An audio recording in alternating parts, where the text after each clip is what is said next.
देखिए आप लोग, टाइप 2 हम बताने जा रहे हैं।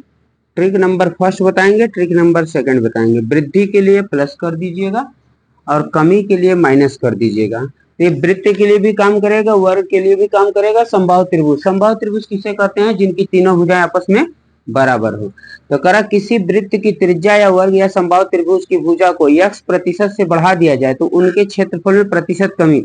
तो क्षेत्रफल में प्रतिशत कमी का सूत्र होता है, ट्रिक होता है क्षेत्रफल में प्रतिशत कमी। अच्छा एक बात बताओ, क्षेत्रफल में प्रतिशत कमी किसमें किसमें हो सकता है?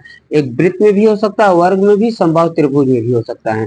तो क्षेत्रफल में प्रतिशत वृद्धि बराबर होता है 2x प्लस एक्स स्क्वायर बटा 100। अगर वृद्धि हो तो प्लस लगा देना, ठीक है, वृद्धि हो तो प्लस। अच्छा एक बात और बता दो, वर्ग, वर्ग की सारी भुजाएं शायद बराबर होती है, इसलिए 2x यहाँ एक्स स्क्वायर किया जा रहा है, ठीक है।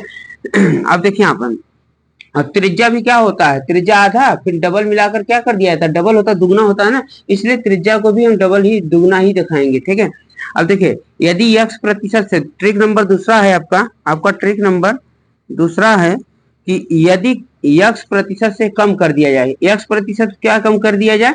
जानते हैं, वृत्त की त्रिज्या को या वर्ग या समबाहु त्रिभुज की भुजा को x प्रतिशत अगर कम कर दिया जाए तो क्षेत्रफल में प्रतिशत कमी क्या आएगा? बस वृद्धि की जगह प्लस कर दिया, कमी की जगह माइनस कर दीजिएगा। आइए इतना तक करके राइट करिए फास्ट। देखिए ये बात तो दिमाग में बैठा लीजिए कि एक वृत्त की, देखिए वृत्त की त्रिज्या के लिए भी इस ट्रिक काम करेगा, वृत्त की त्रिज्या के लिए, वर्ग की भुजा के लिए भी काम करेगा और समबाहु त्रिभुज की भुजा के लिए भी काम करेगा, ठीक है। ट्रिक नंबर 1 मैंने ही लिखवाया था कि क्षेत्रफल में प्रतिशत वृद्धि के लिए क्या लगता है भाई? प्लस, बराबर 2x प्लस एक्स स्क्वायर बटा 100, यही बताए थे। दूसरा बताए थे क्षेत्रफल में कमी, प्रतिशत कमी, तो इसका सूत्र मैंने बताया था 2x माइनस एक्स स्क्वायर बटा 100। इस तरह से मैंने क्या बताया था? दो ट्रिक बताया था। आइए क्वेश्चन देखते हैं। एक वृत्त की त्रिज्या, ये क्या है बताओ? वृत्त की त्रिज्या है। क्या है? वृत्त की त्रिज्या। तो एक वृत्त की त्रिज्या को 12 प्रतिशत से बढ़ा देने पर उसके क्षेत्रफल में कितने प्रतिशत की कमी होगी? तो बढ़ाया जा रहा है, तो पूछ रहा है क्या हमको करना है? क्षेत्रफल में प्रतिशत वृद्धि। इसके लिए ट्रिक क्या काम करेगा? 2x प्लस, वृद्धि हो रहा था प्लस एक्स स्क्वायर बटा 100। आइए देखते हैं, तो 2 हो गया, एक्स का वैल्यू कितना हो जाएगा? 12 और प्लस फिर एक्स की वैल्यू क्या होगा? 12 का स्क्वायर बटा 100 हो जाएगा। एक बात बताइए, 12 गुना 24 हो गया, प्लस 12 का स्क्वायर क्या होगा? 144 और बटा क्या हो जाएगा? 100। एक बात और ध्यान दीजिए, 24 है प्लस, अब 2 अंक बाद पॉइंट है तो 2 अंक बाद ऊपर पॉइंट दीजिए, भाग हो गया, ठीक है, भाग हो गया। अब इसको आप जोड़ लीजिए, 24 फिर 1.44, इसको दशमलव जीरो कर देना, तो 4.52। इसका आंसर कितना आएगा? 25.44। इतना प्रतिशत की क्या आएगा? क्षेत्रफल में कमी आएगा। राइट करिए फर्स्ट। देखिए नेक्स्ट क्वेश्चन देखिए, आइए देखते हैं दूसरा। तो देखिए अब क्या कह रहा है कि एक वर्ग की भुजा, यहाँ क्या कर रहा है? वर्ग की भुजा को 16% से कम कर देने पे, यहाँ कम कर रहा है नहीं माइनस लगेगा। तो ट्रिक नंबर देखिए यहाँ पर दूसरा, यानी हम कह सकते हैं कि क्षेत्रफल में प्रतिशत कमी क्या हो जाएगा? ट्रिक बताइए। 2x माइनस एक्स स्क्वायर बटा 100। तो अब बताएं, 2 का 2 होगा, x माइनस 16 हो गया, माइनस 16 का स्क्वायर बटा 100, ये हो जाएगा। 16 का स्क्वायर कितना होता है बता सकता है कोई? 16 गुना 32 बताइए, 16 का स्क्वायर कोई बताए? कोई बताए भाई करके?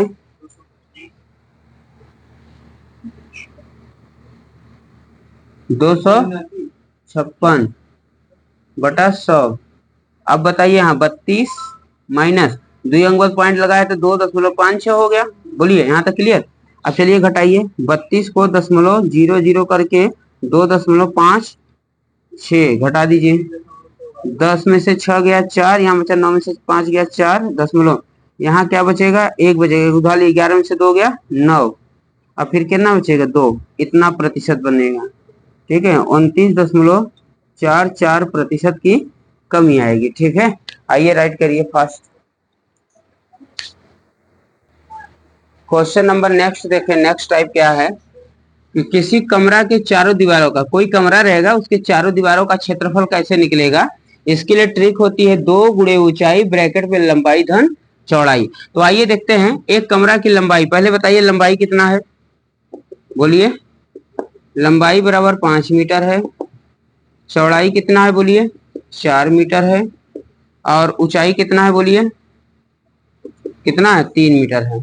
तो कह रहा है इसके चारों दीवारों का क्षेत्रफल, तो लिखेंगे चारों, चूंकि चारों दीवारों का क्षेत्रफल बराबर होता है 2 गुणे ऊंचाई, 2 गुणे ऊंचाई ब्रैकेट में लंबाई धन चौड़ाई होता है। ठीक है, तो क्या करेंगे, 2 का 2 कर लेंगे, ऊंचाई कितना है बोलिए 3 कर लेंगे, अब लंबाई कितना है 5 + 4 कर लेंगे। ठीक है, तो 2 गुणे 3 गुणे, अब इसको जोड़िए 5 4 9, तो 9 दूना 18, 18 तिया 54 वर्ग मीटर। ये आपका आंसर हो गया। ठीक है, इस तरह से आप चारों दीवारों का क्षेत्रफल निकाल सकते हैं। आप राइट करें फास्ट। आइए हम वृत्त के बारे में बताते हैं, वृत्त सर्कल क्या होता है। ठीक है, वृत्त सर्कल। ठीक है, पहले तो ये जान लीजिए पाई के कितने वैल्यू होते हैं। जब पाई कह दे तो पाई अपरिमेय संख्या होती है। कितनी होती है पाई, अपरिमेय संख्या। 22/7 क्या है, परिमेय है। ठीक है, और 3.14 क्या है, ये भी परिमेय है। क्या है, परिमेय है। ठीक है, लेकिन आपसे कह दे 3.14 dot dot and so on, तो अपरिमेय हो जाएगा। ठीक है, ध्यान रखिएगा। अब देखिए सबसे पहले मैं वृत्त सर्कल के बारे में बता रहा हूँ। वृत्त एक बना लिया, वृत्त के किनारे वाले भाग को क्या कहेंगे, परिधि कहेंगे, सी सर्कमफ्रेंस कहेंगे, और इसके अंदर का जो जगह है उसे क्या कहेंगे, क्षेत्रफल कहेंगे, यानी एरिया ए कहेंगे। ठीक है, अब आधे को कहेंगे त्रिज्या आर कहेंगे, रेडियस। ठीक है, और यहाँ वो बिंदु को क्या कहेंगे, इस बिंदु को केंद्र ओ कहेंगे। ठीक है, पूरे को डी कहेंगे, यानी डायमीटर। तो देखिए क्षेत्रफल को ए से शो करेंगे एरिया को, आर फॉर रेडियस होता है, इसको त्रिज्या कहते हैं, डी फॉर डायमीटर होता है, व्यास कहते हैं। इस तरह से मैं 4 फार्मूला आपको वृत्त का बताऊंगा। वृत्त का क्षेत्रफल बराबर पाई आर स्क्वायर होता है, अब वृत्त का परिधि बराबर 2 पाई आर होता है, वृत्त का व्यास d बराबर 2 आर होता है, वृत्त की त्रिज्या r बराबर d/2। एक बात और ध्यान देना, हमेशा त्रिज्या आधा होता है, किसकी आधा होती है, व्यास की। त्रिज्या हमेशा किसकी आधा होती है, व्यास की। और जो व्यास होता है, त्रिज्या जो होता है वो व्यास का आधा होता है, और जो व्यास होता है वो त्रिज्या का दुगना होता है। तो लिख दे रहा हूं, देखो सदैव व्यास त्रिज्या का दुगना होता है, दुगना होता है। माने आप कह सकते हैं कि d बराबर 2r, एक फार्मूला बन गया। दूसरा आप कह सकते हैं सदैव त्रिज्या व्यास का आधा होता है, व्यास का आधा होता है। आप कह सकते हैं कि r बराबर d/2, आधा माने d/2 हो गया। ठीक है, इसे आप लोग राइट करें फर्स्ट। नेक्स्ट बताता हूं, देखिए अर्धवृत्त क्या है, सेमी सर्कल क्या होता है। मैंने कहा था ये अर्धवृत्त है। अर्धवृत्त में देखिए इतना आर होता है, इतना आर, तो ये आर आर मिलके कितना हो जाएगा 2r, पूरे को कहते हैं डी, यानी डायमीटर, व्यास कहते हैं। ठीक है, आर मीन्स त्रिज्या कहते हैं।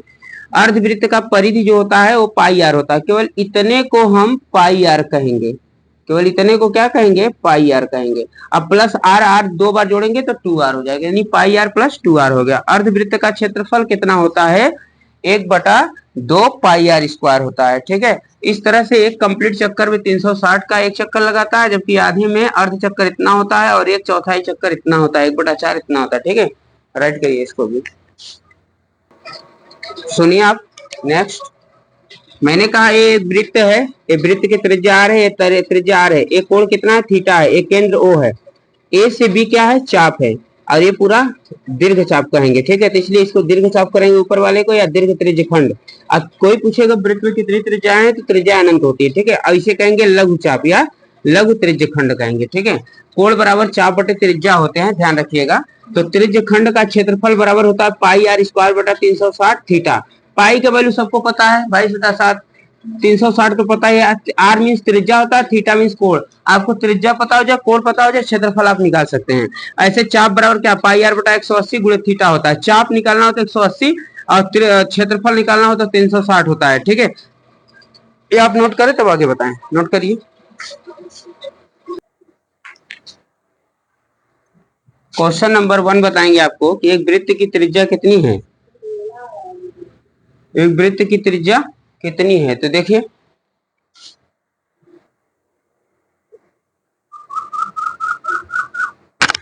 देखिए एक वृत्त की त्रिज्या कितनी है, आर बराबर दिया है 21 सेमी। बैठी भैया, 21 सेमी। आर बराबर कितना दिया है, 21 सेमी। इसका क्षेत्रफल बताइए कितना होगा। क्षेत्रफल, तो क्षेत्रफल को किसे शो करते हैं, एरिया ए। तो बताइए वृत्त की चूंकि चूंकि वृत्त का क्षेत्रफल क्योंकि वृत्त का क्षेत्रफल बराबर क्या होता है, बोलिए पाई आर स्क्वायर। पाई की वैल्यू कितनी होती है बताइए, 22/7। आर का वैल्यू कितना है, 21 का स्क्वायर। इसका मतलब स्क्वायर का मतलब हो गया कि 21 को कितनी बार खोलेंगे, ओपन करेंगे इसको, टू टाइम्स करेंगे। ठीक है, 2 टाइम्स, तो 7 त्रिक 21। तो इसका कितना आ जाएगा, 22 गुणे 21 तिया 63। अब इसका आप लोग मल्टीप्लाई कराइए, देखिए कितना आता है। मल्टीप्लाई कराइए आप लोग, 1386 वर्ग सेमी आएगा। मल्टीप्लाई करा के देख लीजिए। ठीक है, आइए राइट करिए।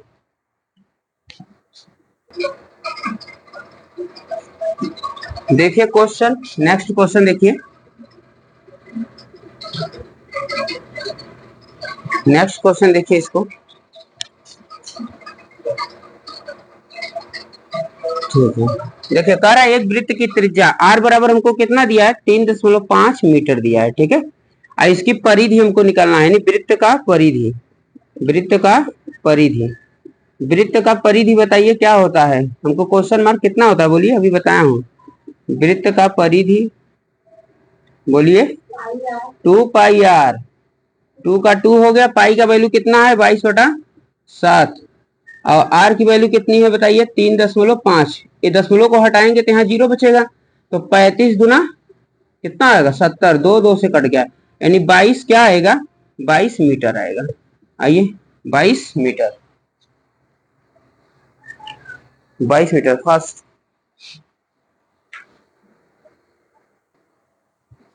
चलिए आइए देखते हैं इसको। क्वेश्चन नंबर 3 देखते हैं। यहाँ हमको हल में दिया है आर बराबर क्या है, 12 सही 1/2 सेमी है ना। हमको व्यास फाइंड करना है। व्यास मीन्स क्या, डी, क्वेश्चन मार्क। ठीक है, ध्यान रखिएगा। तो यहाँ पर व्यास बराबर क्या सूत्र होता है, कोई बताएगा। व्यास बराबर 2 गुणे त्रिज्या, 2 गुणे त्रिज्या। त्रिज्या मीन्स आर होता है, यानी डी बराबर 2 इंटू आर होता है। ठीक है, तो डी बराबर 2 इंटू आर की वैल्यू कितना रखेंगे, 12 सही 1/2। तो बताइए 12 दूना 24। इसको ऐसे गुणा करिएगा, 2 बराबर 24 1 25, यानी 2 गुणे 25 बटा यही 2 कर देंगे। 2 से कट जाएगा, तो 25 सेमी आ जाएगा मेरा क्या, व्यास। 25 सेमी मेरा व्यास आ जाएगा। आइए 25 सेमी व्यास आ गया।